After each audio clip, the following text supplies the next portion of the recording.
what is sleep really?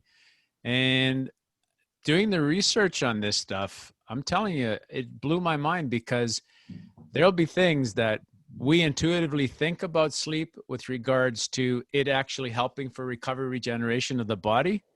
Just wait till you hear this as we continue, because it's not what we really think it's cracked up to be with regards to helping the body, because of our body size and the fact that we have such a big cerebellum and a cerebrum. So it all depends on body size with regards to it helping with recovery, regeneration physically. So anyways, but continuing on that, and we'll get into it.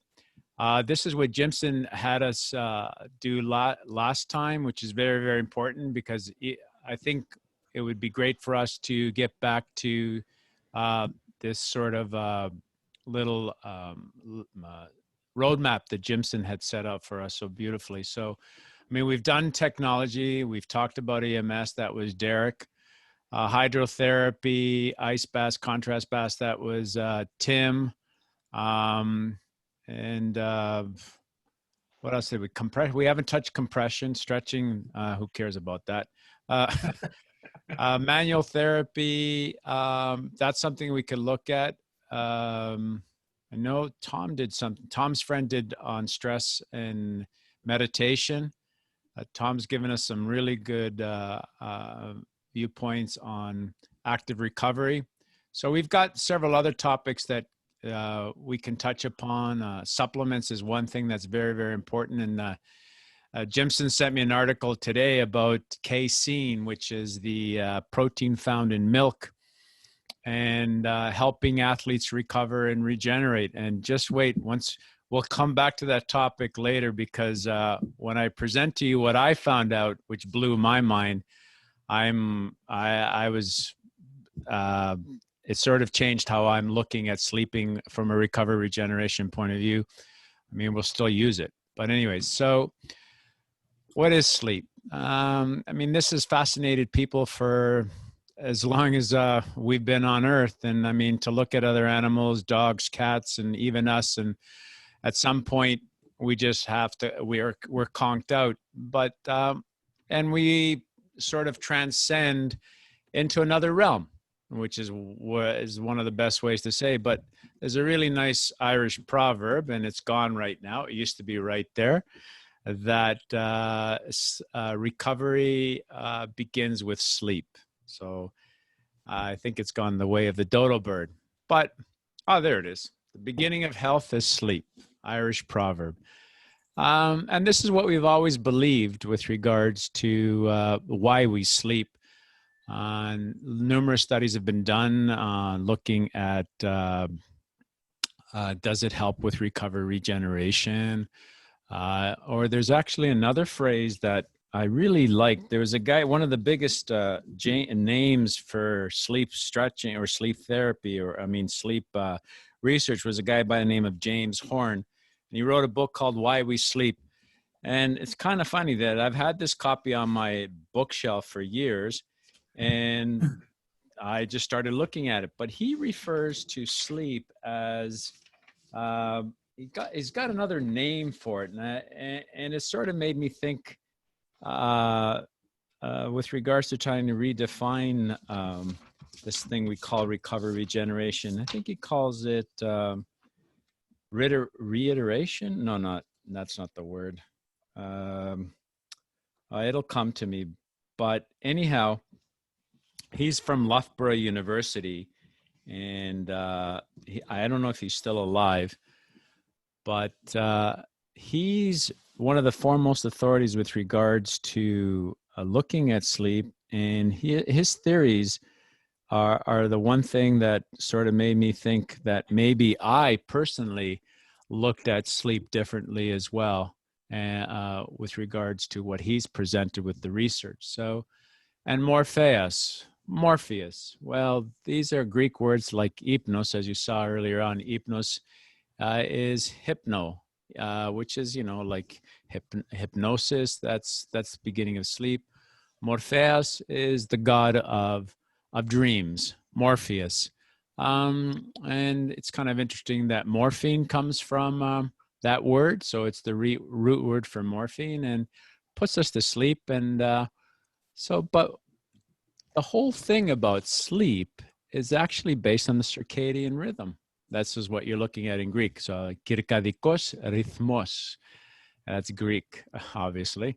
But the whole idea about the circadian rhythm and how we respond to the 24-hour clock set up by the Earth is what a lot of scientists have focused on with regards to the cycle of sleep. I mean, we do sleep anywhere between 7 to 8 hours a day when we do fall asleep. And interestingly enough, we dream about 100 minutes. So over an hour and a half of dreaming, and we hardly remember anything of it, which is very, very fascinating for me.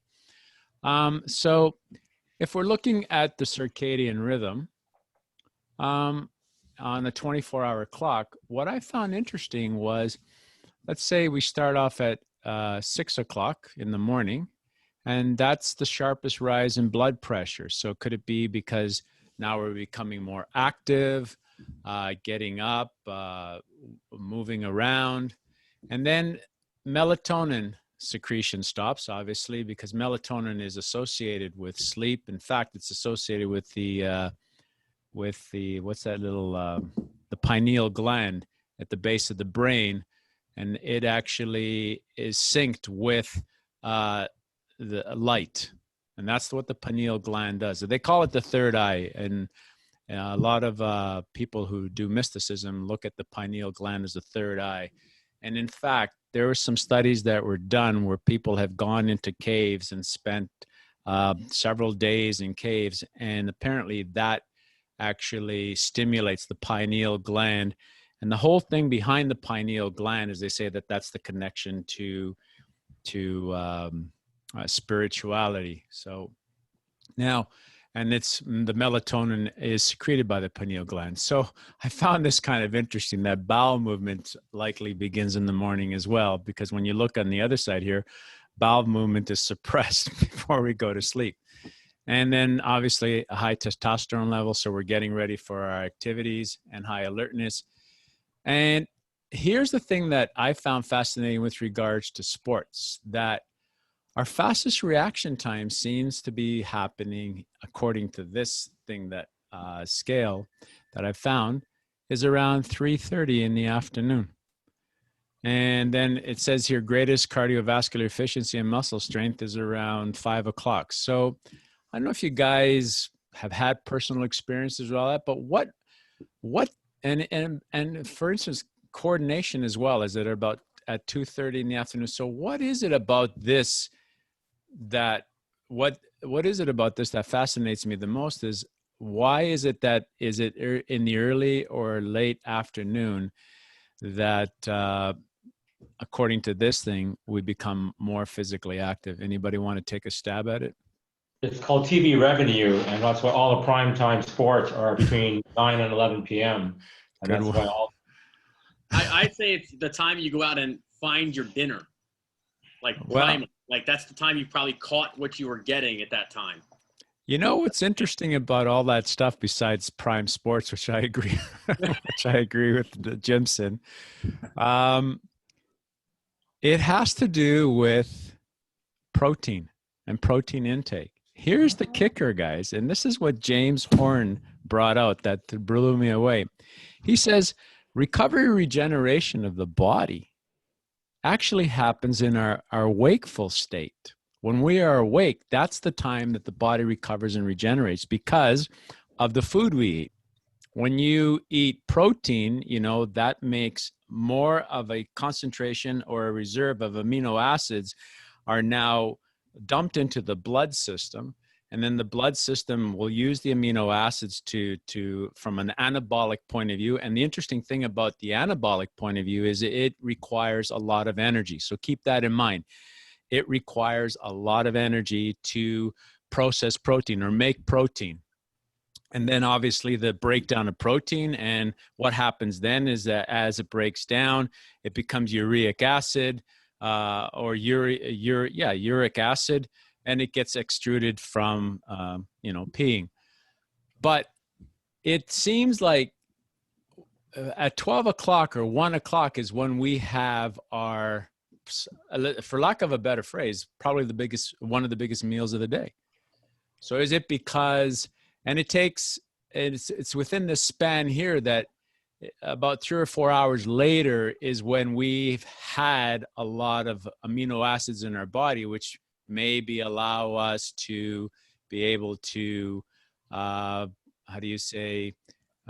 train, and we've got more energy. It's the other phrase that I'm looking at that I want to talk about. So we've got more energy in our bodies. But now, as we progress through this time, the 24-hour clock, I found it kind of interesting that it says some of the highest blood pressure is at 6:30 in the evening. So could it be because because we know that blood pressure varies with what we digest. So could it be because we've eaten and this is why blood pressure is high? And then the highest body temperature, why is it 7 o'clock? Is it mainly because we've done everything else, we've exhausted, and now our body is, there's more vasoconstriction in our blood? Because when you have vasoconstriction, your core temperature, doesn't vary a lot, but your core temperature is a lot higher, and so as we progress through the cycle, then we go into melatonin, which is what's now released at around 9 o'clock, and we're starting to get sleepy, and then bowel movement is suppressed. But interestingly enough, the deepest sleep happens around 2 o'clock, according to these people, and we have the lowest body temperature. So, which brings us to the other thing, that because the circadian rhythm is tied in with the Earth's, cycle, and as we progress with time, we also have light, because light stimulates the pineal gland, which basically says that now we're getting into darkness. So the melatonin is released. Now, so from a recovery regeneration point of view, what fascinated me the most about what this guy had to say was that if sleep is associated with the recovery and regeneration of the body, we should actually see a huge spike in energy output, i.e. meaning that we're generating a lot of energy in order to help our body recover from the wear and tear of the day. And that actually is false, because in order for us to properly recover and regenerate, we need to have amino acids in our bodies. But what sleep is a fasting state. And interestingly enough, it's in the beginning stages of sleep that human growth hormone is released. Why? Because it's trying to prevent the further breakdown of protein in our body. I found that what he had to say was like, this is very interesting, because I've always believed that when we go to sleep, that's when our body properly needs to recover and regenerate. And this is what we've all believed, and this is what I've kept saying for years. But the interesting thing is, the other thing that happens is core temperature starts decreasing, okay? And then you're having an increase. So you're having more vasodilation, which basically means that now all your blood vessels are opening up, and your skin, so TSK here means temperature of skin. That is one of the first primers of getting us ready for sleep. So as our core temperature is decreasing and our skin temperature is starting to increase because there's a peripheral heat loss, that is getting us ready for sleep. Okay, so, but now we've talked about this, gamma, beta, alpha, theta, delta. I've talked about this before when I told you guys about microstretching, and I said, hey, it's about recovery, regeneration of the body. And it still is about recovery, regeneration of the body. And you'll see as we get into this that more importantly, what you need to do before sleep actually is important for the most important part of our body that needs to recover and regenerate. And we're going to talk about that. So in a nutshell, what you're seeing here are the hypnogram. Remember, hypnos, sleep. And these are basically EEGs, so electroencephalogram readings of the body. So in order for us to get into the deepest sleep, we have the greatest spikes in amplitude and greater, how do you say, lengths, so wavelengths, which is what delta is. So as you can see, alpha, so beta is right now, you guys are in beta, and they're very fast, very short, and it's about 12 to 28 hertz or cycles per second.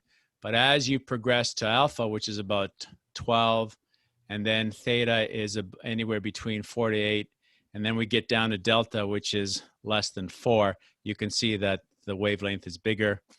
Now, remember what I said, that when we looked at sleep, it's the first 90 minutes to 2 hours, which is very, very important for deep sleep. Well, that follows the circadian rhythm as I presented earlier on up here. You know, so if we start going to sleep here at, let's say, midnight, we're going to get our deepest sleep 2 hours later. So that's the delta, which is very important. So, but what is sleep? It actually has to do with body size, as we said. And the one thing that's very, very important is if we compared a shrew to Albert Einstein, and, you know, we look at their brains. Sleep, in a nutshell, is recovery of the frontal cortex of the body. That's what they're saying what sleep really is, because they've done lots of studies where they've put people in sleep deprivation and they did not see an increase of energy output with regards to protein synthesis. And so to me, that's something that was, how do you say, earth shattering, because I always thought sleep was to help for the body to recover, regenerate. No, it's about the frontal cortex of your brain. Your brain is always, always, always on. It's on when, and in fact, when you look at the hypnogram here, REM is light sleep. This is when you actually dream. So your brain is active during the dream states, but it's not active during the delta and theta state itself. This is when your body, when your brain begins to recover and regenerate itself. Because if you don't get that deep sleep that you need, you're more fatigued in the morning.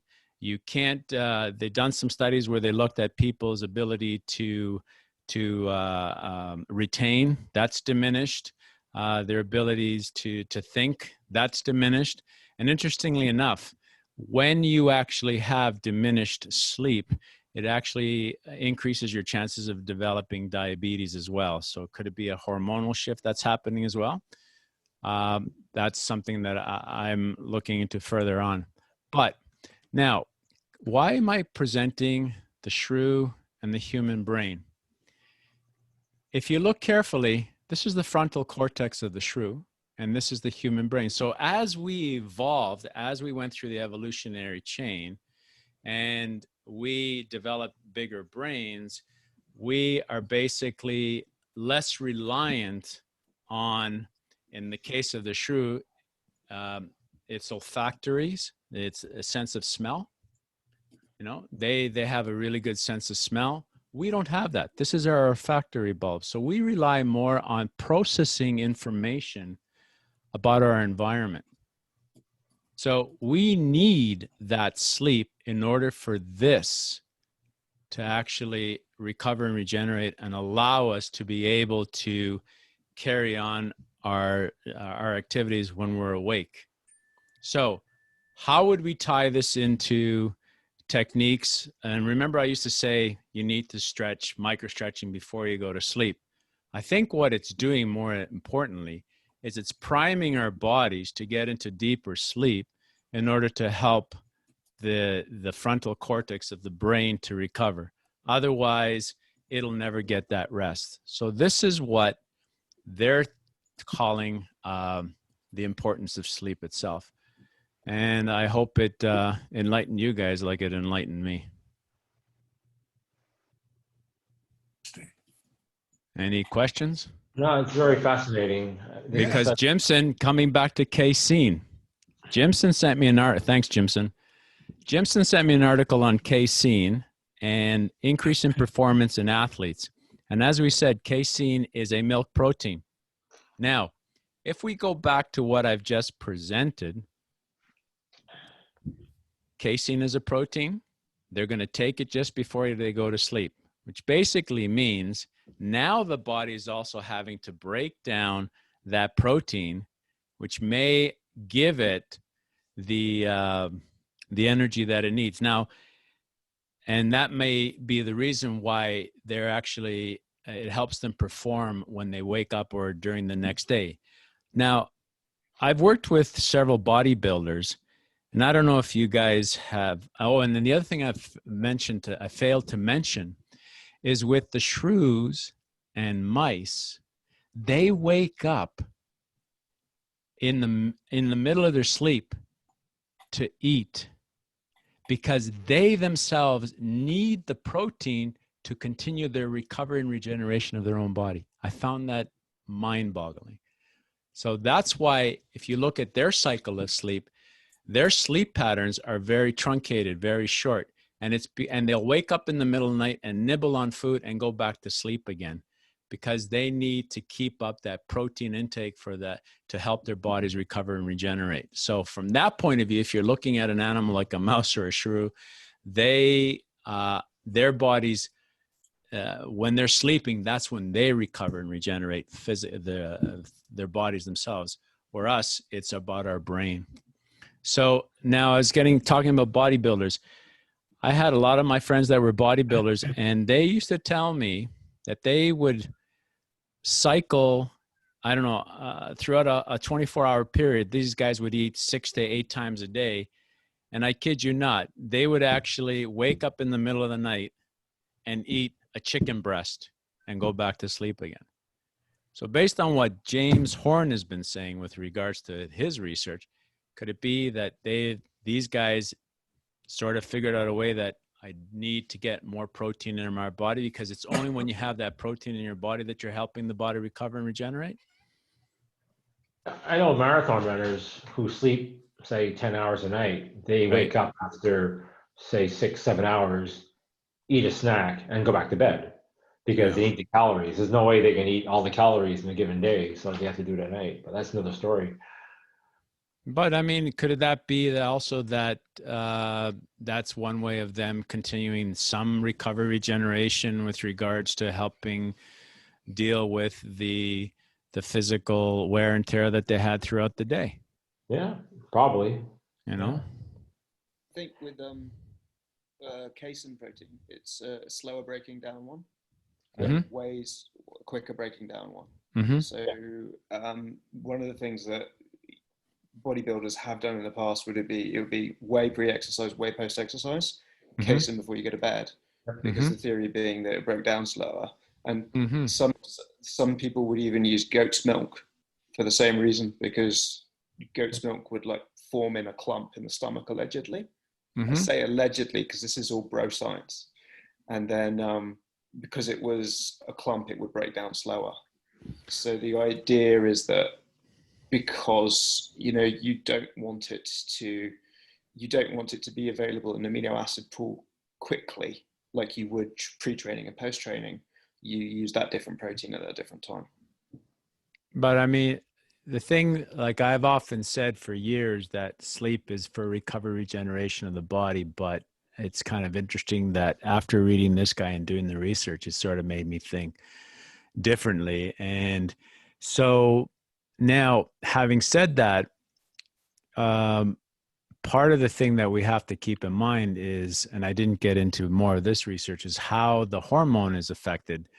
We looked at growth hormone, but I'm thinking more importantly about the difference between the parasympathetic and the sympathetic system, and what effect it's had on the frontal cortex of the brain.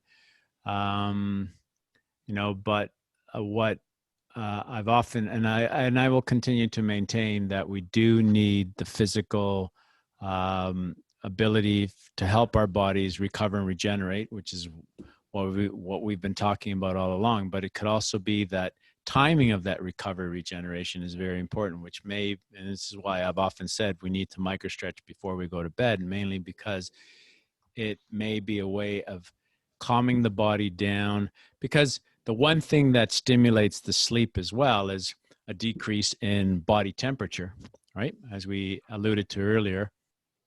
And so if you're doing something that is very, very relaxing and allowing you to basically, cause some vasodilation, maybe that's even going to prime you for that deeper sleep, which is very, very important. Because having said all this, the one thing that we know for sure is that sleep is affected by electromagnetic signals. And so that may be a reason why we see a lot of people not getting that deep sleep, because they're not, and this research shows us is that they're not getting to that delta state of the brainwaves, which is very, very important. Nico, you mentioned earlier about sleep and the hormone release and diabetes. Mm-hmm. One of the major contributing factors to diabetes in adults is shift working, because you're trying to, if you look back to your clock face when your body's got higher blood pressure or when it's cold, if you're a shift worker, that's when you're trying to sleep, where you shouldn't be because your body's not ready for it. Right.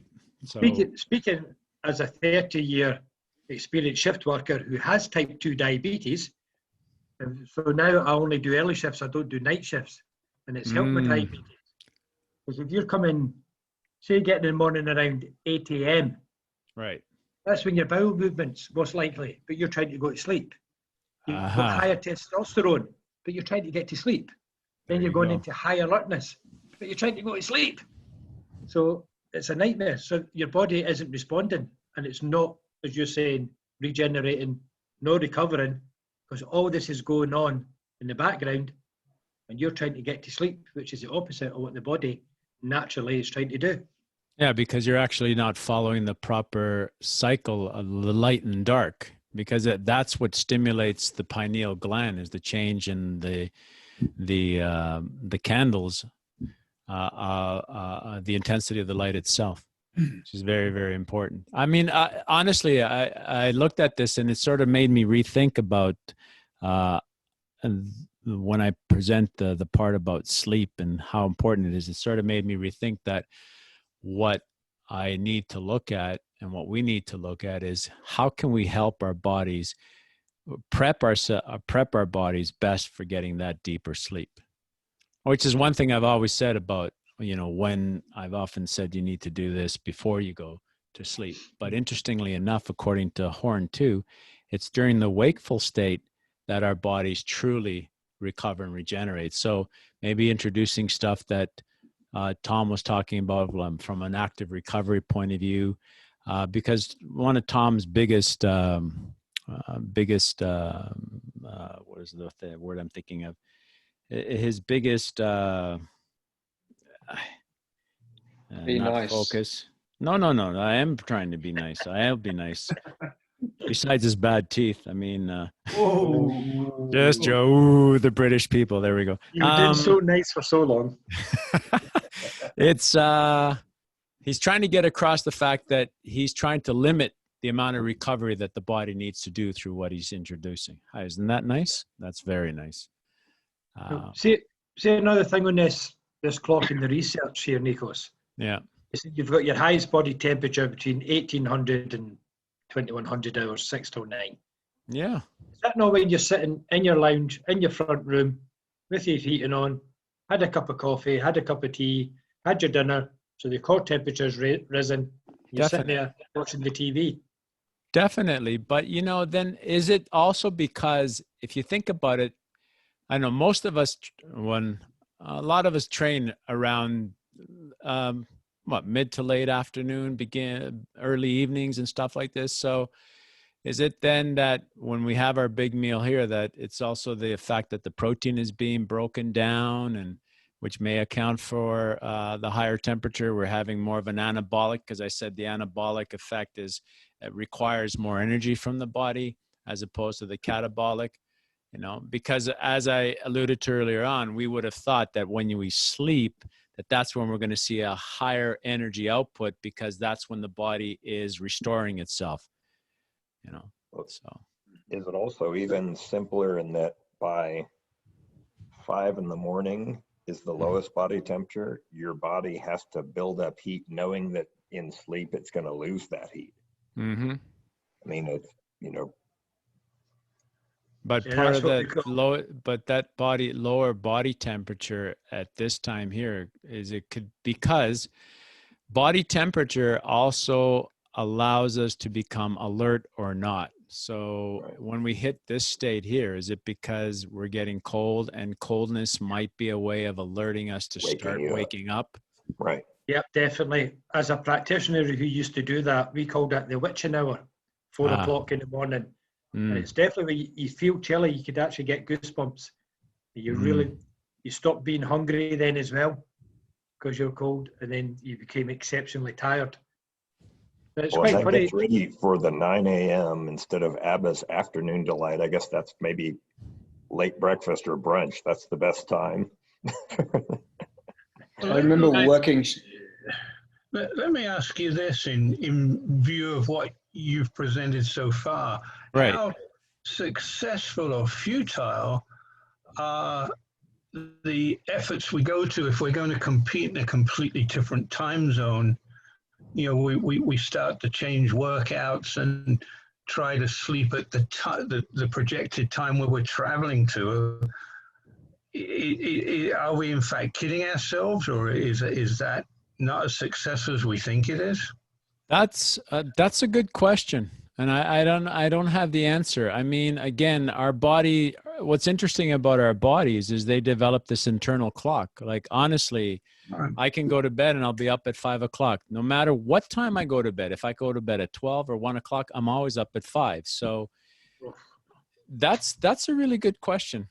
I don't have the answer to that. I mean, the only thing that I can think of from what the research that I've uncovered from sleep and all this is probably that we need to de-stimulate the frontal cortex, which might help us to get that deep sleep.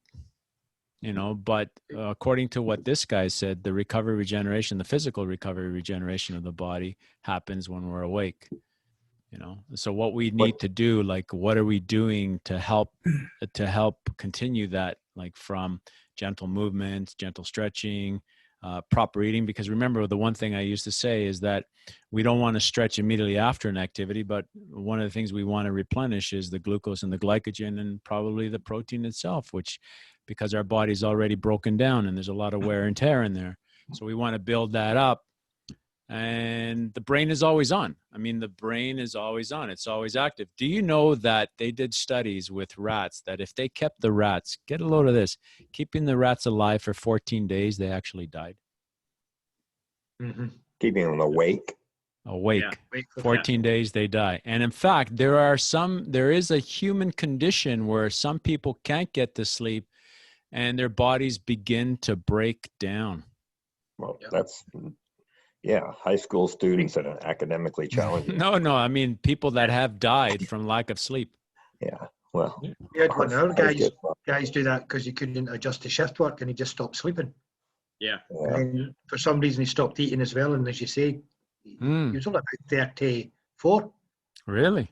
Well, we did that 36 years ago. I worked offshore for about 9 months. Mm-hmm. And you worked noon to midnight for the first 6 days. Then you had 6 hours off, and then you switched your shift from midnight to noon.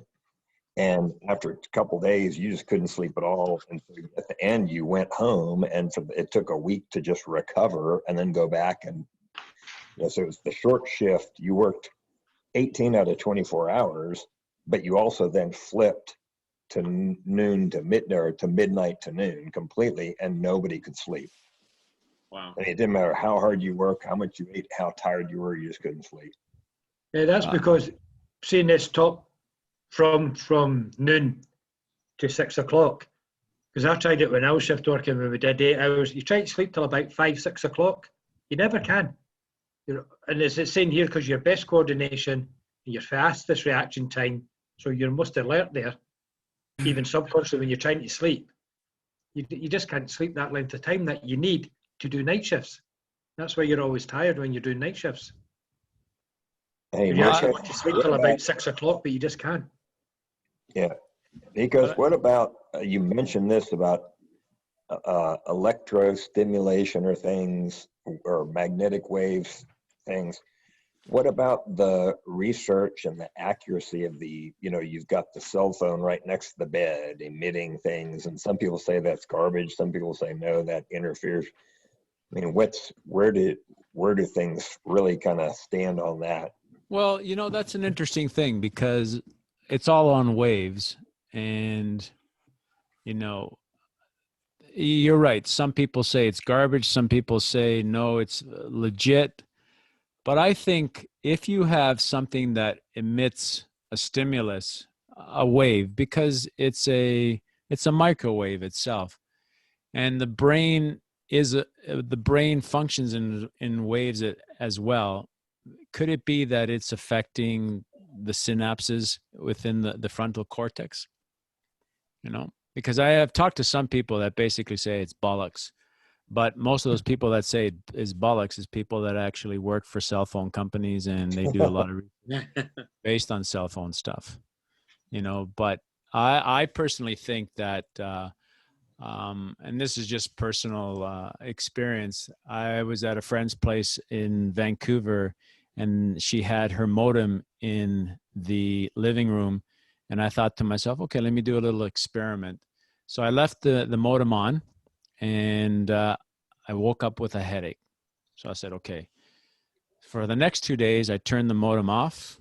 I didn't wake up with a headache. So I thought, could this be coincidental? I turned the modem on. The fourth day, I woke up with a headache. So I don't know. Alcohol consumption the same each 4 days? Yep.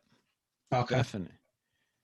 Good response. But I'm trying to figure out what he calls sleep something else, which he said he doesn't call it recovery regeneration.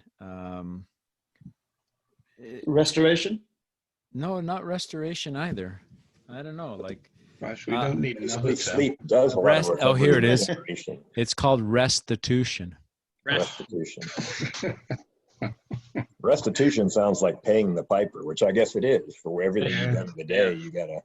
Here it says metabolism during sleep and the energy cost of restitution. Protein synthesis needs energy, although the energy cost of this synthesis is not exactly known.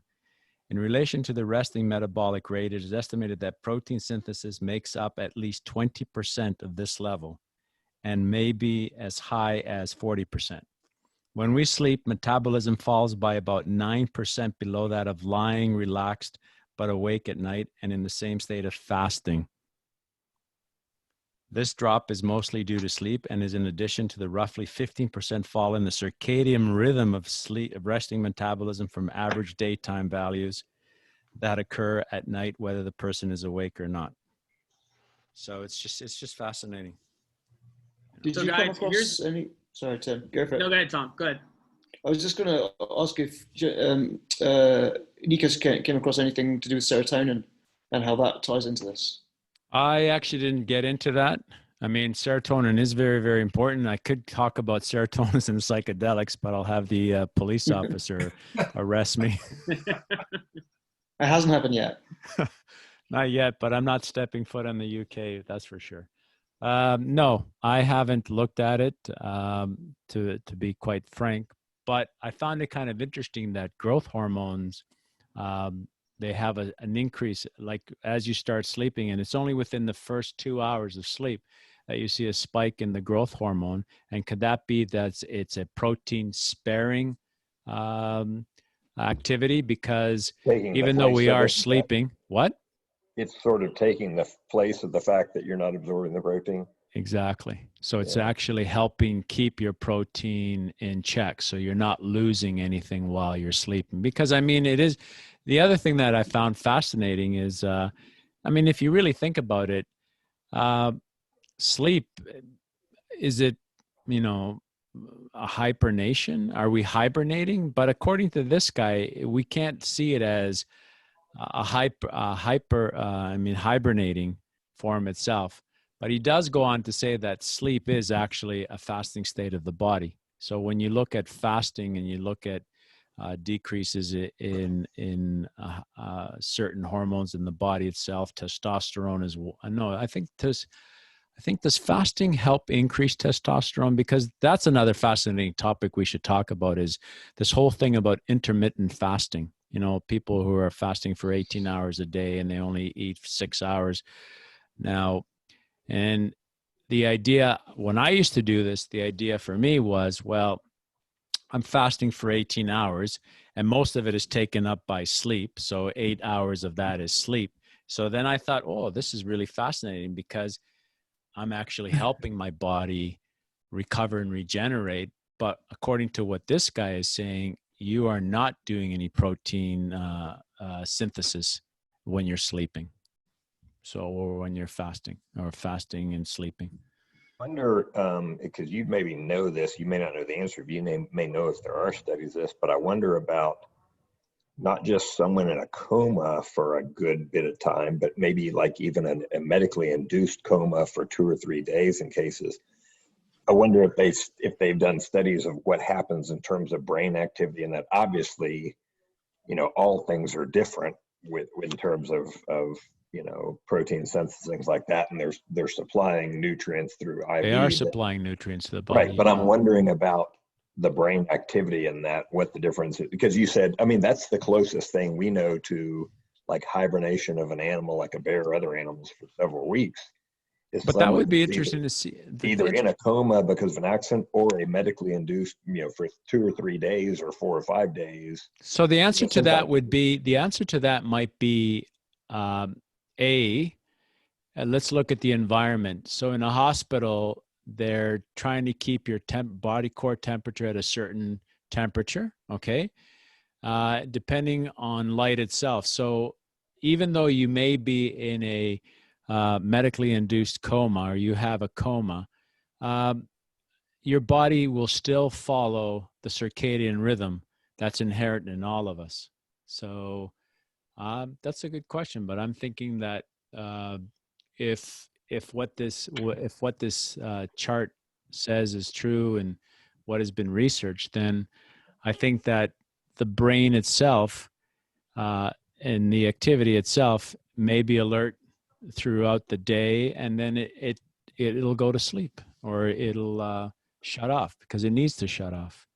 The big thing next is, after seeing this chart, how do you deal with jet lag? 1 hour time zone, 3 hour time zone, 8 hours across the UK. And I think one of the most important things that we can do then is give ourselves the opportunity, to, when we're in the wake state, to create the environment that actually helps our bodies physically recover. But maybe it would be in the best interest of the athletes that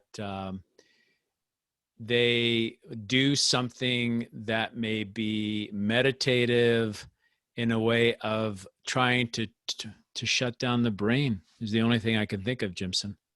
Not shut it down, you know, like shut it down and then the person's flatline, but a way of diminishing its activity. Because as I pointed out, comparing the shrew to the human brain, the shrew wakes up in the middle of the night to eat because it needs to eat to help its body recover and regenerate. Because we've got a bigger frontal cortex, the whole thing behind our thing of sleep is we need to help the brain recover. So guys, a couple of things that I looked at here. One, if we look from 12 o'clock to 1400 hours, historically, not here in the United States, but in Spanish countries, we look at siesta at that time, going back to the tradition for thousands of years. So that's the first thing. Second thing is, we look at before the Industrial Revolution, there was a system of sleep called the first sleep and the second sleep. Okay. And so that was a time when we went to sleep, and then in the middle of the night, we woke up. and whether it was used for procreation because everybody slept in one room. So that was a time the kids were sleeping and you could do things like that. People got up and read. But it also occurred usually around 3 o'clock. And if you look historically, if you just ask your friends, when do you wake up to go to the bathroom? It's usually around 3 o'clock. And could it be because the temperature, the body temperature? I mean, for me, it's the bloody detrusor muscles, that bladder. Right. I hate that bladder. Just. Yep. Just a thing on the 3-4 thing, waking up at 3-4. Yeah. Right. I've found, because I've had a lot of clients that have that, and I've had that sometimes. And a gym I worked in, the manager said that that's linked to cortisol, and I haven't got any empirical evidence to back this up. But historically, when I'm stressed, I'll be waking up at 3 and 4, and it's my stressed out clients that have like ridiculous schedules that will wake up at 3 and 4. But you know what's interesting about the 3 or 4, as alluded to by Alan? They call it the witching hour. Yeah. Interestingly enough, that seems to be wherever you are from a spiritual point of view, whether you're in Jerusalem, whether you're on Mount Athos in Greece, or whether you're in some seminary in the States. For some unknown reason, a lot of people will get up at 4 o'clock and start their prayers. So, but it's also when people die. Really? So I worked in a healthcare facility, and I was doing night shifts, and the first person who died while I was on duty died at like 3 a.m. or something. Oh. And the director of nursing said to me, "Oh yeah, that's when everyone dies. Everyone dies in hospitals at 3 or 4 a.m. So could it now? Why is that? That's a really deep sleep. The body, That's the deepest. That's the deepest sleep. Right after the deepest sleep, right? So you wake up, and then your mind is going 90 miles an hour because you're rested. And that's when you can stay up for an hour and read or solve those problems because nobody else is bothering you all day. But don't you find it very fascinating that when, I like reading before I go to sleep, and as soon as I sleep and I wake up and it's 6 o'clock already in the morning or 5 o'clock in the morning, and I'm just thinking like, what is it about that it's always fascinated me, So, I mean, I think with regards to what Jimson said about jet lag and all this, if we could figure out the ways and means of maybe could there be a period, let's say, between persons? So, Kevin, when you finished training your athletes, at what time was the latest that you trained your athletes? Was it 6 o'clock, 7 o'clock, 5 o'clock, early evening, late evening? You need to unmute yourself. Yeah, we rarely go past 6 o'clock. Okay. Now, why? Was that something that you sort of were taught yourself as you were an athlete, and this is something that's become sort of like the norm? You know what?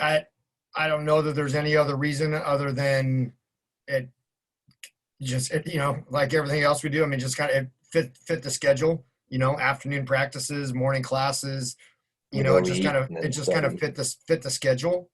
So fitting the schedule.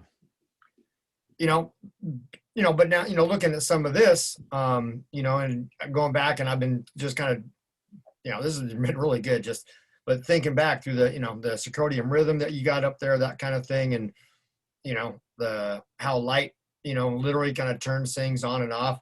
I know, when we were traveling, we would always, try to adjust our time frame, 1 hour per one day. Okay. For every hour of time change we were looking at, we change our schedule by a day. Okay. Either moving it forward, moving it back, whatever. And a big part of that was, if we were getting up early, because of a pending time change, we were very intentional about, and I know it's not sunlight, and the intensity is not the same, but we were always really intentional about, turning every light on, and trying to, start that process up, kind of with light. And we're also very intentional about, and it's hard kind of getting people on different schedules, when you're traveling, but we're also very intentional about, trying to get to bed early and really blacking out the windows and really trying to create, for lack of a better term, kind of a safe sleep environment. Interestingly enough, you said trying to get to bed early. So let's say there's a difference of 5 hours between where I'm at and where Jimson lives. So if I now were to be in Britain, or is it the other way around, Jimson, when you come over here? Because what I'm trying to get at is you may say, okay, it's 11 o'clock. And okay, let's do it. It's 11 o'clock in Britain, and it's 6 o'clock, and it's 6 o'clock in Toronto. So now I'm in Britain, and it's 11 o'clock in the evening. And I find that if I try to go to sleep, this thing is still firing like crazy. Oh yeah. Jet lag is a whole different science. We still haven't figured it out. Yeah, and we wouldn't do it. We wouldn't knock out, all 7, 8, 9, whatever. We would knock off, the whole time change, right out of the gate. We do it an hour at a time, and we do that for 2 or 3 days, and we slowly kind of work ourselves into that schedule, to a point. I mean, and obviously when you travel, you're still going to jet lag. You're still going to get some of that, but I know it always helped. And, so the question I have to ask you then is, sorry, Peter. No, I was just about to ask Kevin, was that largely successful for everyone? I was going to ask that too. Yeah. Was it always, or were there 1 or 2 people that just didn't suit? Or more importantly than that, Peter, and I'm not saying that what you're saying is not important, but what about the fact that how long did you allow for adjustment? I mean, okay, you're going to the Olympics. Yeah. Do you arrive a month and a half early? Do you arrive 3 weeks early? Like, have you ever looked at, okay, I arrived at with your athlete, and we have arrived like we went to Goetze's, and we've arrived a week prior to the competition at Goetze's for multi-events. And did you try where you arrived, let's say, a month, and you allowed yourself the adjustment? Like, have you ever looked at that? We always had the best success.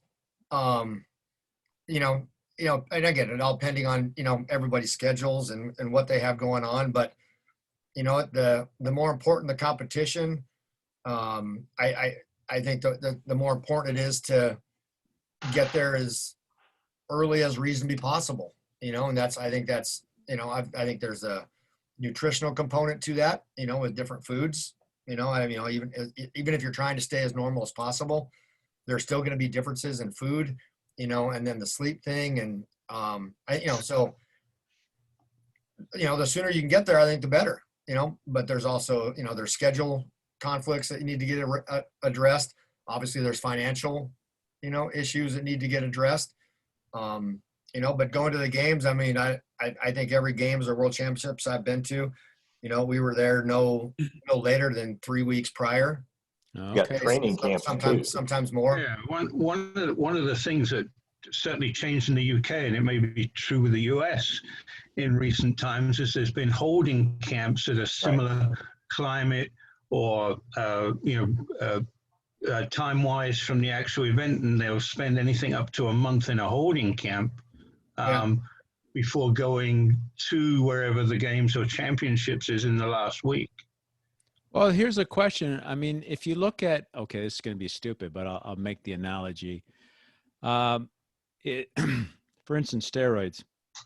If you look at steroids, you have people that can metabolize a steroid a lot sooner, so they get hit with a lot more, dosage. Do you find that with regards to the sleep thing, that there are some athletes that no matter what you tried, Kevin, they never adapted. They didn't have the ability to adapt quickly. Yeah, I mean, I think we're always going to run into kids. I mean, when or athletes, when they get in their head, I'm a morning person. Again, I'm a morning person, or no, I'm a night person. Well, you got to be able to, I think you get into the whole, sports psych piece of it, and you've got to be able to, make the appropriate adjustments and, and really kind of you need to dictate, what kind of person you are. You a morning person, an evening person? If you're a morning person, and you're a decathlete, and you get to a major, you're in trouble. Okay. Cause you might start out good, in the morning in the 100 or the hurdles or, the first couple events. But, when it comes to the end of either one of those 2 days, it's, you're talking, it's 11:30 at night. So here's something I'm going to throw on the schedule. So here's something I'm going to throw at you guys, because Tim taught, where did Tim go? He disappeared on us. Had to go to practice. Oh, siesta, naps. Now, if we think about the nap itself and when it happens, could it be that, and I'm just throwing this out there, that the siesta might be our version of being a shrew? Because we've just finished our protein, our meal, and if it's got protein in it, and now it's in our bodies, and the body's actually breaking it down and making amino acids available, so it's not a fasting state. That could it be that if we looked at what Jemson was talking about, jet lag, and if we looked at training, that probably maybe doing a combination of a nutrition and the nap itself may be one way of helping the athlete, not only his body recover, but get him ready for the event? Just a question. Well, in reality too, in those cultures he was talking about, especially Latin cultures, before the siesta was a great big meal. There you go. A great big midday meal that puts you to sleep and helped you with siesta. And then when they would eat, there's supper and dinner, and the dinner might be at, on our time, 9 or 10 in the evening. In those, which drives me nuts because I can't wait that late to eat. But that's, people go out and eat at 10 o'clock in the evening in Spain and in Argentina. So I think that does go into that, is you eat a huge meal, in some ways the biggest meal, a socio-family aspect to it also, and then you go do siesta. Because look at farmers. In farmers, lunch used to be what we call breakfast. And was dinner high tea? Because they would have their biggest meal in the early evening or late afternoon, early evening. Dinner was a daytime thing, and then supper was what'd you say? A late snack. Malcolm? So, but we're often told that's the worst thing to do. We're encouraged, athletics aside, we're encouraged to eat the larger meal around the middle of the day and a lighter one at the end of the day. But we tend culturally not to do that. And that kind of goes back a little bit, not to go backwards. You'd ask Kevin about when his practice went. Surely, one of the reasons practice tends to end, 5 o'clock, 6 o'clock, maybe 7, is it gives you enough time to kind of get your mind out of the practice and have a meal and go to sleep without, not that I was an elite athlete, but when I was younger, I was working in an office. I commuted every day. You didn't get to practice till 6 or 6:30, and trying to eat at 10 o'clock at night and go to sleep just didn't work. Okay. Well, Vern Gambetta always calls it the Judeo-Christian microcycle. You practice Monday through Friday, you compete Saturday, you rest on Sunday, and why does it have to be 7 days? Well, in the same way, as Malcolm said, we have the traditional family-oriented or school and work-oriented sort of system where, school kids in high schools and in college, they wake up, they eat breakfast, maybe they do morning lifting, but then they go to school, and then they have, practice in the afternoon, then they go and eat dinner, then they go study, then they go to sleep, and they do it all over again. And in terms that's interesting. That's a North American or a Western Hemisphere type. It would be really interesting to see. The meal type and the meal size, the dinner is, and for good reasons. That's one thing we've done for the last 7 months is we've eaten together almost every night. Saturday, it's a big family thing. That's good. But it becomes the big meal, but really in some ways, the sort of the nutritive nibbling, the more meals spread out, big, good breakfast,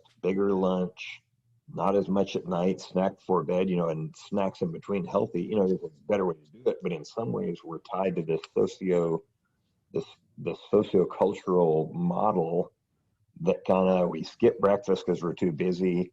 We eat lunch when we have a chance, and then we train, and we go home, we eat this great big dinner. And, you know, so it's, I think a lot of the other aspects, school and social family things, dictate a lot of that in some way. Because I was going to say, it would be really interesting to see if we looked at tribal people and what is their way of nourishing themselves or getting, you know, throughout the day. Now, having said that, Waldemar Matuszewski, who I think is one of the best, you know, physical therapist trainers in the world, and he worked with Charlie Francis and all that. I remember Waldemar often saying to me, and I don't know if you guys have heard the same thing, that it's always best to try to get to sleep 2 hours prior to midnight, 2 to 3 hours prior to midnight. And he said to me that, obviously excluding the nocturnal animals, that if you really look at nature itself, those animals that are awake during the day, that's when they themselves start getting ready for their sleep. So I don't know if you guys have heard that. Yeah, I haven't heard it It's said interesting. by him, but yeah. Never heard that before. You know, but I was going to say too, when you were talking about, you know, the siestas and napping, Yeah. I think every training camp that I've ever been involved with, especially with, you know, Europeans or Asians, I mean, coming over for doing training camps, you know, they're setting up their schedule. I don't know that I've ever been involved in any training camp that did not have scheduled, just like weights, just like on the track, a scheduled afternoon nap.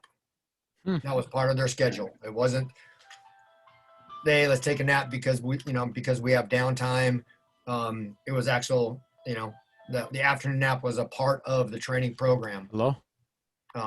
You know, on a day-to-day basis. It wasn't convenient. Yeah. It was. Can I call you it was a back planned in a piece. bit? Are you heading down? Yeah. Yeah, I think that's one of the things Okay, that's call you back. involved with elite athletes, Kevin, is that, you know, with some of them, you know, training 3 times a day now, you know, they need those naps in between, you know, as well as, you know, whatever they do nutritionally to recover. You know, the extreme end you think about marathon runners running 120 miles a week or whatever, and how you fit that into 7 days. Yeah, I mean, you have a very different day in terms of you get up, have a light breakfast, you're going to do a 20-mile run, 15-mile run, you come back, you eat something as part of the recovery, you take 3 or 4 hour nap, you're going out again to the track.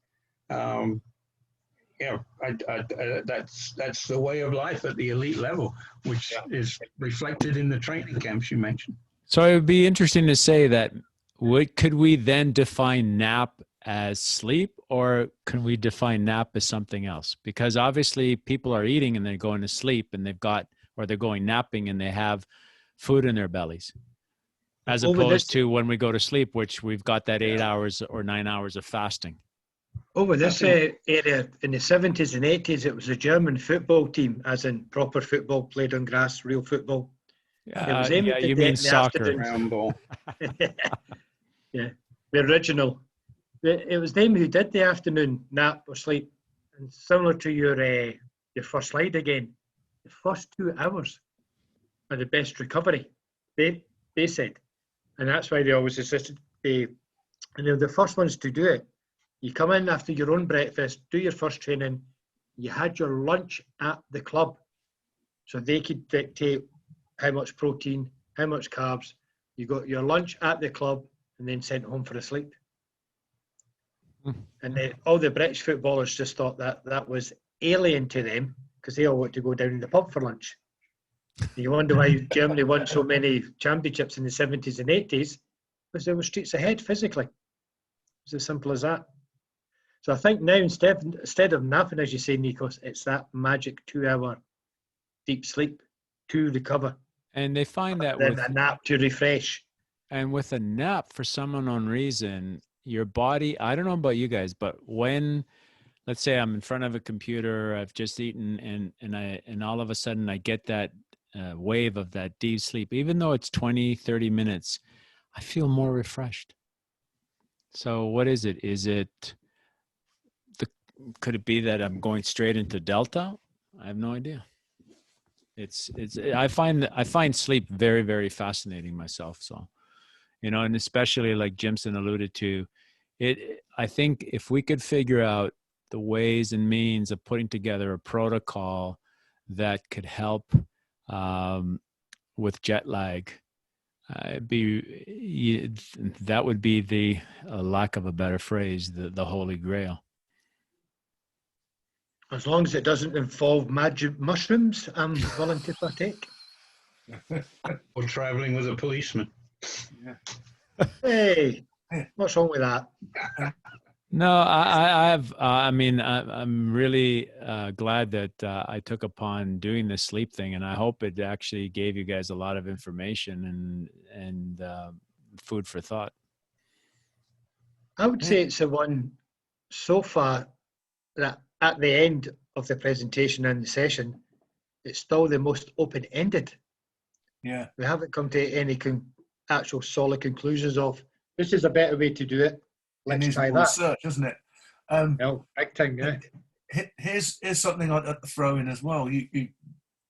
This has come out of Malcolm's presentation some time ago about the ice baths, and the reason for that is to get maximum absorption or benefit from the nutrients that when you're having your whatever you need to in this sort of midday recovery part. When would you fit that in to these sort of schedules? Maybe That's a good question. Maybe Kevin might could answer that perhaps, because when we're on these training camps or holding camps, when would you fit something like that in? If you did, go ahead. No, if you use that, it's tough, because with the camps I've been involved with, it'd be either be hosting them, or do that kind of thing, so they're always kind of in charge of their own schedule, and when things would come together, they'd come together, so, I don't know where that would fit.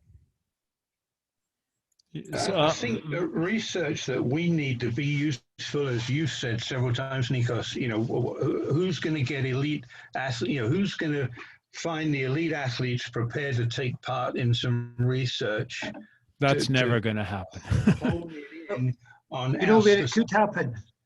Not elite athletes. Here, we've got Kevin here. And I said to Kevin, we want to take your decathlete and we want to run some tests on him. What's Kevin going to say to me? Are you off your freaking rocker? Well, it would all depend on. Not necessarily. Where it would work is recently retired elite athletes. They've still got training modality in them. Okay. And will still respond to this. But it's not important for them because they're not going for the next championship. That's the thing. Ones who have just retired. What then? I think with a lot of that kind of stuff, and kind of going back to, kind of what Jimison was saying on scheduling and that kind of stuff, and it's all about the TV money, right? You begin to get, with these elite athletes, you begin to get pressures, of sponsors and appearances and, and all that kind of stuff, which is crucial, to kind of what they're doing financially. But, and the TV, media guys are the worst. They want to get a specific shot. They want to look, and they really have no concept of the effort that it takes. Even throwing a shot put.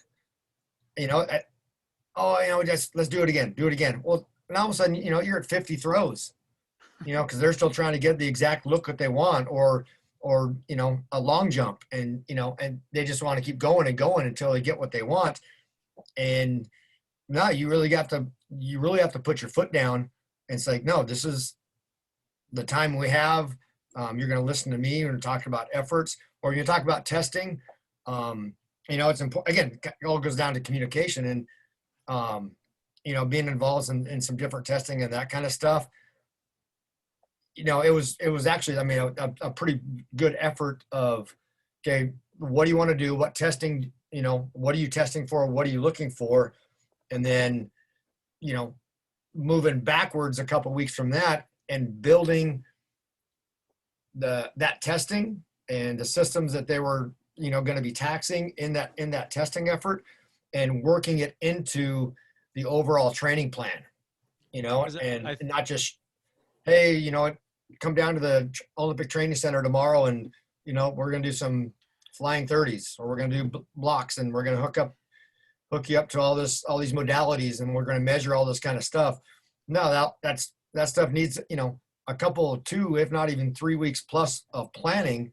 So, and that's all good. It's all really good information. But in terms of the overall training for a current athlete who's out there competing, it has to be built into the training.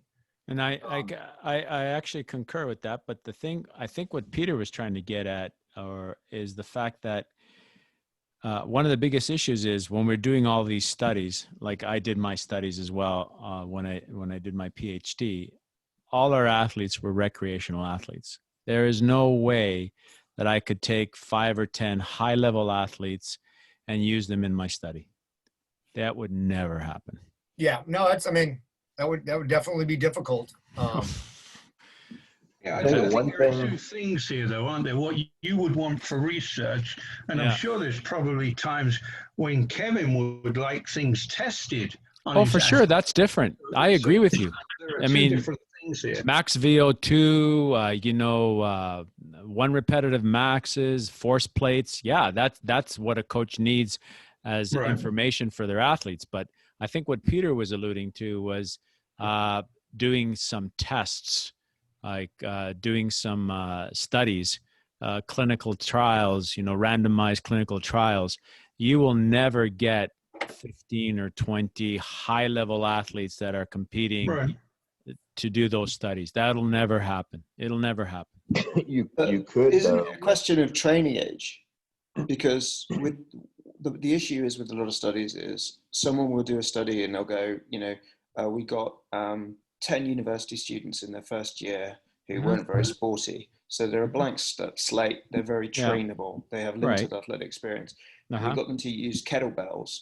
And with kettlebells, their 1K time improved, their 100-meter time improved, and their max bench improved. Kettlebells are the best thing since sliced bread. But it doesn't factor in the fact that these guys are untrainable. So these guys were highly trainable. They were highly adaptable. But then if you take something like someone who's maybe not elite, but they've kind of plateaued in terms of their trainability. So they might be a masters athlete.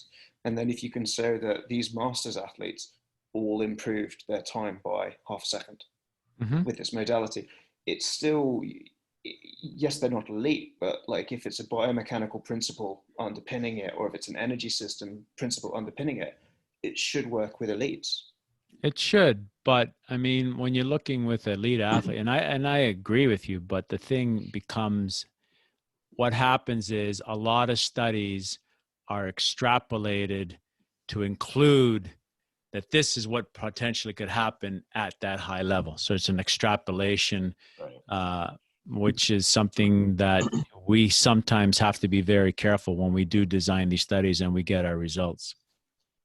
One theoretical thing that could be planned ahead of time and become a program is someone arranges the type of test that we do. And it wouldn't be like a large survey, a large study at one time, but let's say like Kevin's group of athletes or some sprint coaches group, and one of the big sprint groups has athletes. We've got a lot of, we don't have control, that's not the right word, but we have a lot of communication and input with a lot of the heptathletes and decathletes in the US. So to know that, hey, when you get to be 28 years old as a female hep and you realize, okay, it's time to go and go to life, I'm done. They're still, you know, they've just finished training, and somebody like that could do some studies and tests.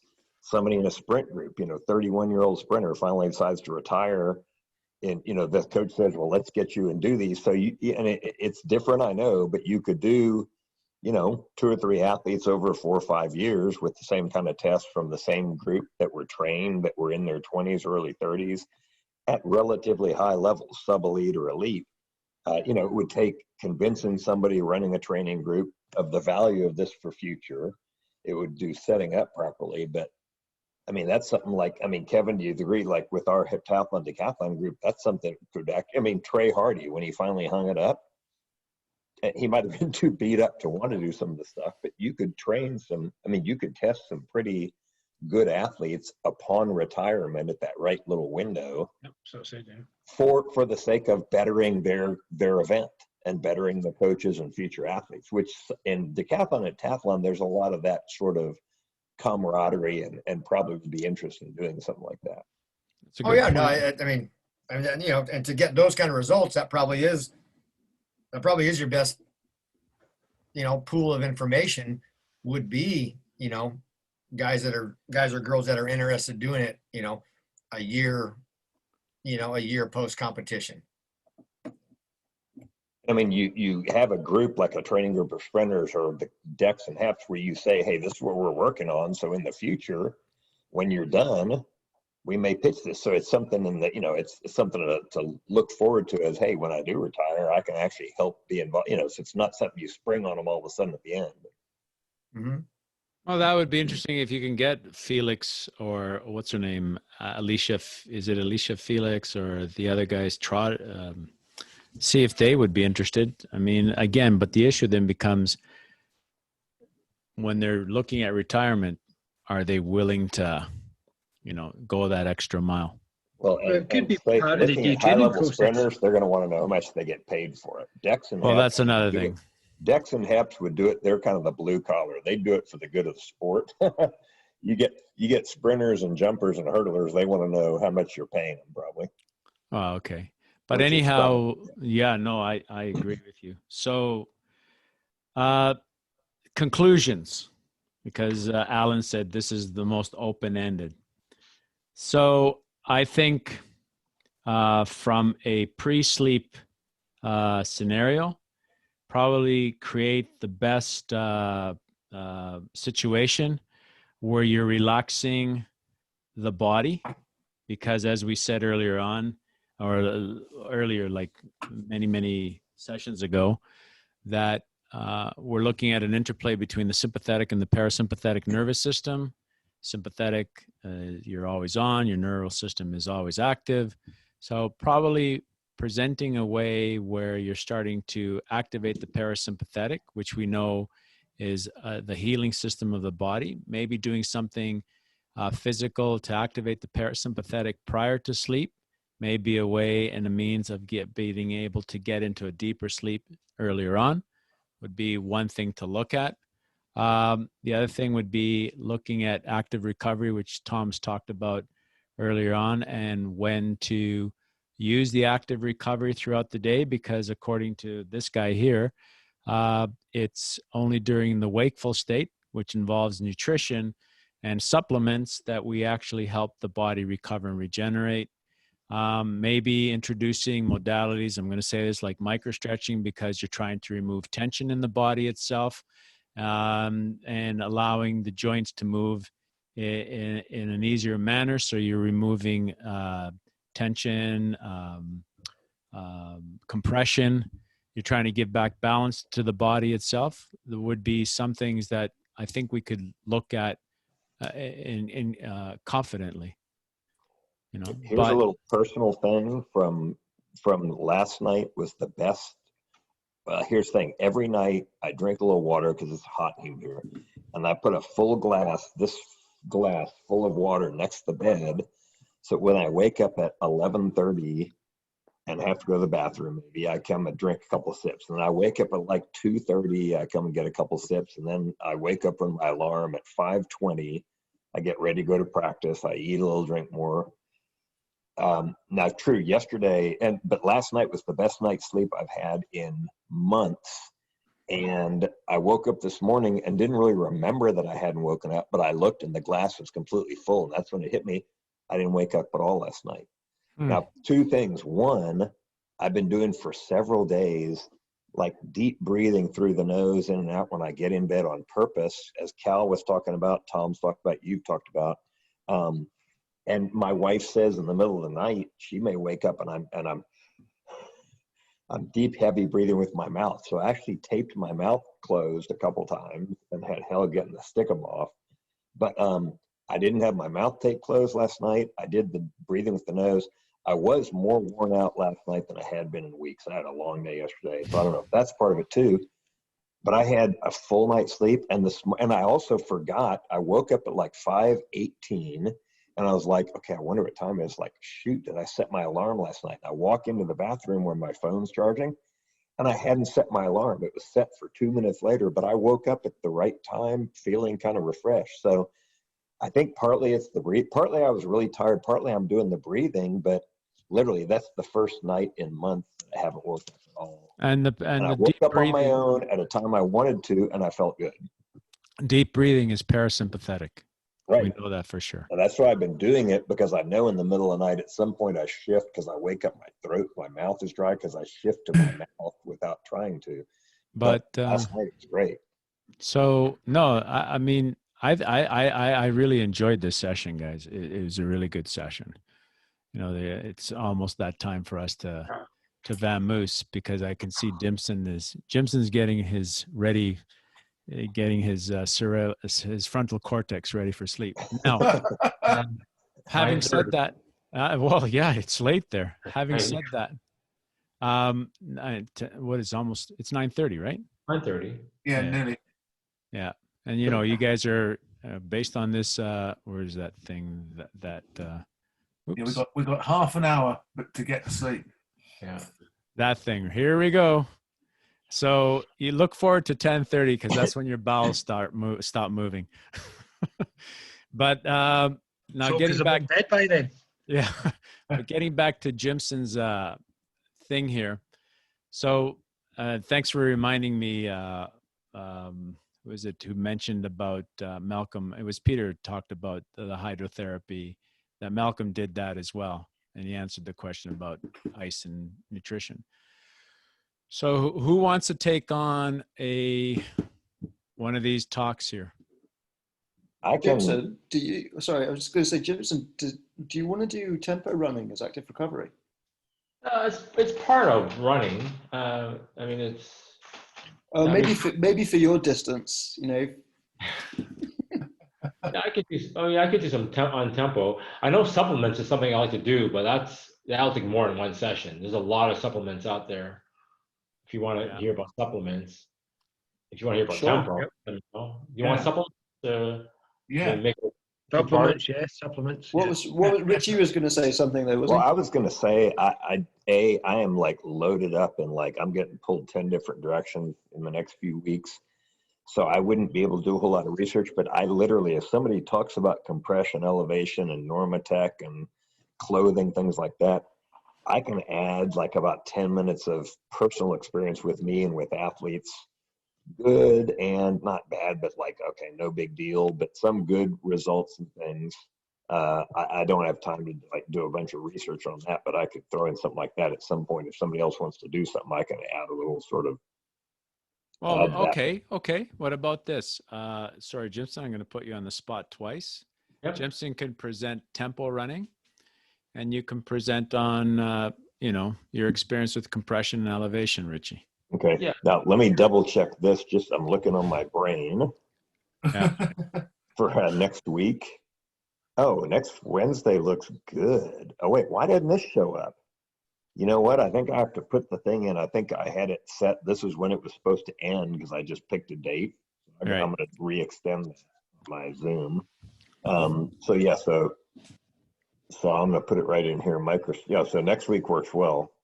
Okay. Now, in finishing off, and I hate to do this, when you guys know me, as you guys know me, I'm not a person who's very much a marketing guy, but and I talked to Tom already about this, and I talked to Jimson, and I'm actually presenting a course on microstretching. You guys don't have to take it if you don't want.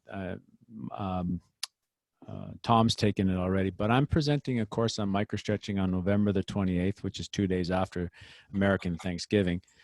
But if I send you guys the poster and the URLs, would you guys be able to post it on your social media for me? Yeah, Absolutely.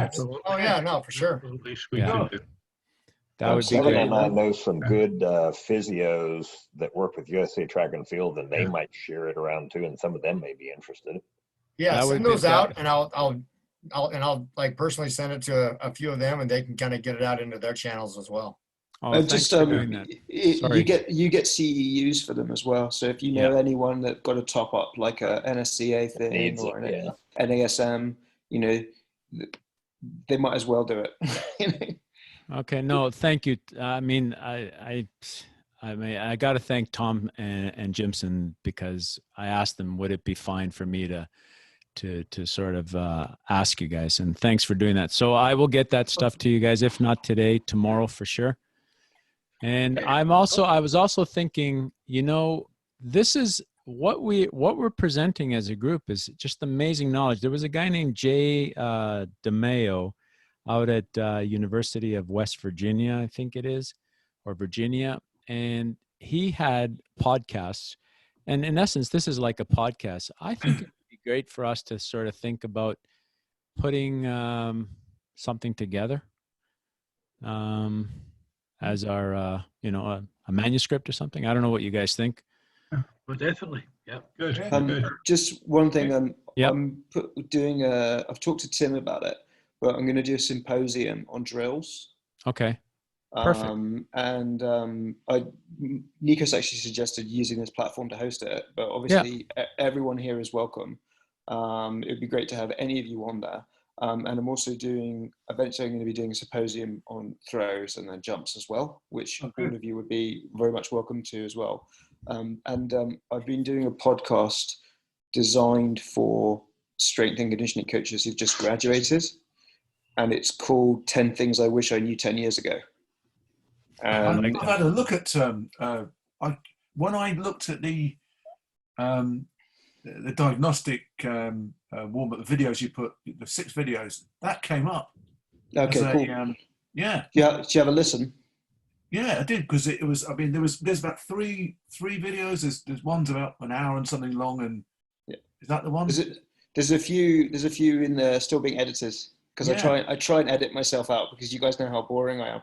But any of you guys are welcome to go on it, because it's just about you know, mistakes that you've made, and you've all got tons of experience that anyone coming out of uni will benefit from.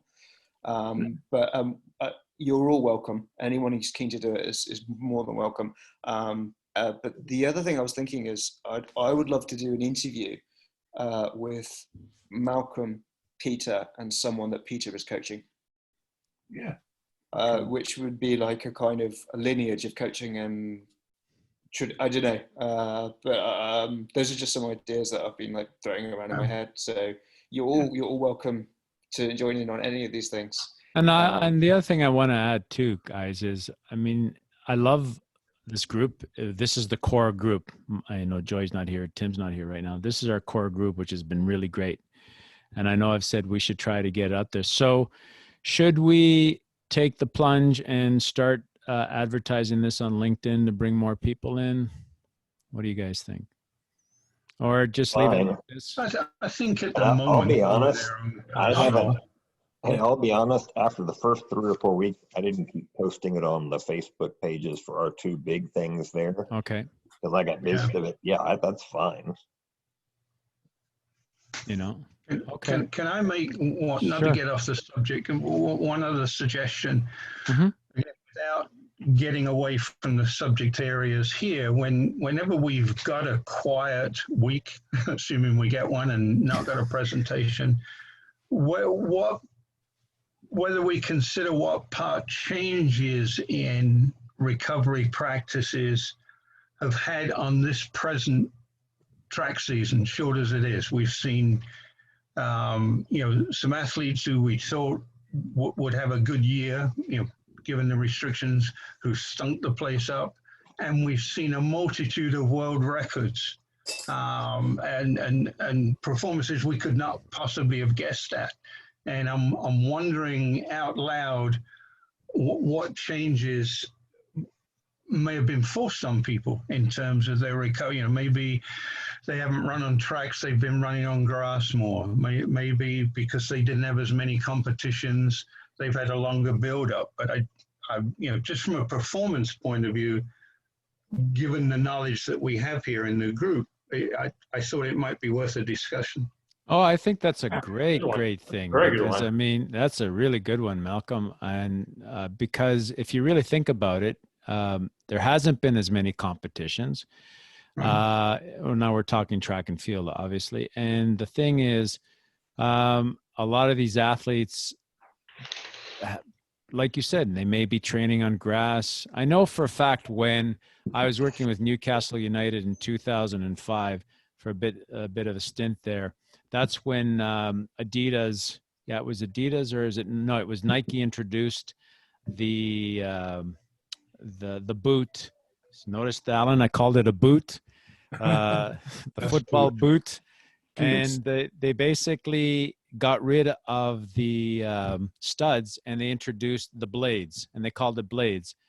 And I said to Paul Winsper, who is now head of high performance for Under Armour, I said, you guys are going to have a rash of injuries in the English Premier League because the studs allowed for the ability to be a lot more mobile in different planes, where the actual blade would stick in the grass, and you didn't have that play. And sure enough, they had a lot of issues with knees, because the blade is good for the straight, but we know that football is not just straight, it's lateral movements as well and jumps. So yeah, I agree. So that's a good thing with regards to the environment, and how the environment and these athletes taking probably the proper time to recover.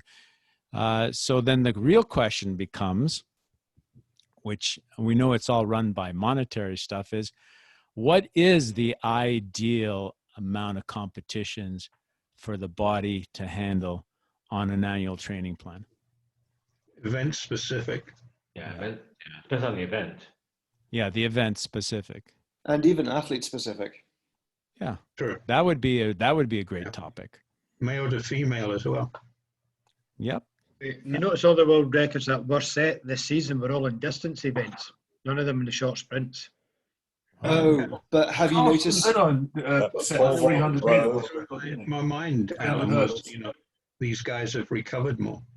But they've introduced a new shoe with carbon fiber insoles for the long distance. And I actually sell carbon fiber insoles because I think you can use them in a way they make a big difference. But also the pole vault guy, if you notice, I think he's doing something different to a lot of other people. So a lot of people are pushing out and he's falling into the pole. He's hanging on it. Yeah, he's hanging on it more, and I think traditionally it was a long jump onto the pole, and he's just bending the crap out of that pole. Yeah, so he's loading that pole with his body weight, and maybe getting more out of it. So he's actually. I think that's not a recovery issue. But there's the guy who did the 300-meter world record. That's Carsten Hurdler. So who did the 400? That doesn't really count though, because it's not run that often. Well, but remember, he ran the 400 hurdles like 700ths off the world record, and then an hour and a half later, aside, it was very fast, Alan. Yeah. Well, I personally think he should have broke the world record at least twice last year, and at least another twice this year anyway. His application was wrong in the race. But he should have broke the world record. Yeah, I agree. It'll happen. But the ones and twos have been well off the world record, or even area records. So then the question becomes, are they cranking anything? On that note, this conversation is over. Anyway, so next week we have Richie and Jimson. Say goodbye, Zoba. Yeah. Okay. I'll do a half half session with recovery on tempo running, and we'll save supplements for a long 2-parter. Yeah, I'd love that for sure. And then, so anyways, I'll send you the guys out that posted material and the URLs. Thanks again for doing that for me. Pleasure, man. Okay. No problem. It's a good course. Thank you. Thank you. Right. Yeah. Take care, guys. Okay. Thanks. Thanks Bye-bye. again, everyone. Thank you. Bye. Next week. Bye-bye. Enjoyed it. Thank you. Hey, guys.